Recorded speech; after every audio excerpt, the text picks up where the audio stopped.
De retour au parc des expositions de Tours, je me trouve actuellement en présence de Denis Schwok, l'organisateur de l'American Tour Festival. Bonsoir. Bonsoir, c'est Cora. Cette année, c'est la 11e édition, un rendez-vous attendu. Vous espérez ce week-end 80 000 visiteurs. Les hôtels affichent complet sur ce week-end depuis un an déjà.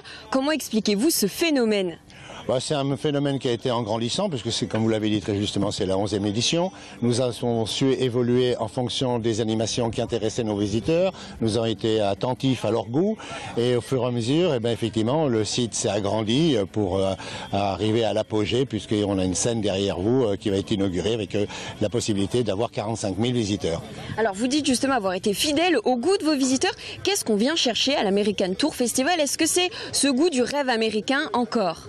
Oui, tout à fait. Et c'est le goût du rêve américain qu'on a connu dans notre enfance. C'est pas ce goût agressif qu'on peut entendre en ce moment. Et c'est vraiment le rêve américain avec, comme on le voit, les camions américains, enfin bref, les camps indiens. Et effectivement, quand on fait un rétro-planning, on peut remonter très très loin dans notre rêve américain. C'est aussi un rendez-vous pour les adeptes du vintage?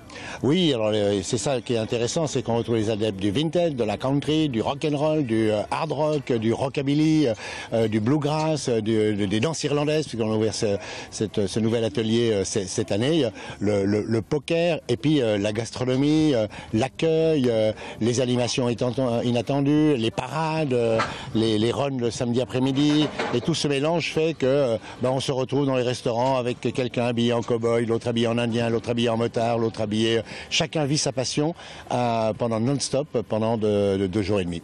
On peut vraiment se penser aux États-Unis pendant ces 3 jours alors que nous sommes en Indre-et-Loire? C'est ça que viennent retrouver justement nos amis, c'est ce qu'ils ont vu aux États-Unis. Ah oui, ça je l'ai vu à Daytona, ça je l'ai vu à Minneapolis, ça je l'ai vu en Californie. Ah lui je le connais, puis je l'ai rencontré dans mes voyages. Ils se saluent, ils se disent bonjour, ils passent 3 heures ensemble, ils se retrouvent après. Voilà, c'est vraiment la convivialité à l'état pur. Un dernier mot peut-être sur les nouveautés de cette 11e édition, quelles sont-elles? Alors ça a été effectivement le grand hall, puisque l'année dernière nous avons accueilli Johnny Hallyday et que dans le grand hall aujourd'hui on a mis tout ce qui est westerner. Donc nous avons le rodéo qui se trouve à l'intérieur, le camp indien qui se trouve à l'intérieur, une nouvelle programmation qu'on retrouve à l'intérieur, une nouvelle façon de présenter les voitures américaines. Et là les collectionneurs amènent de plus en plus de belles voitures et nous font confiance parce qu'ils sont sécurisés, la sécurité, le respect et tout ça fait que effectivement vous avez raison, on attend entre 80 et 90 000. Aujourd'hui à l'instant T on est à 72 000 exactement, donc ça nous laisse de belles perspectives.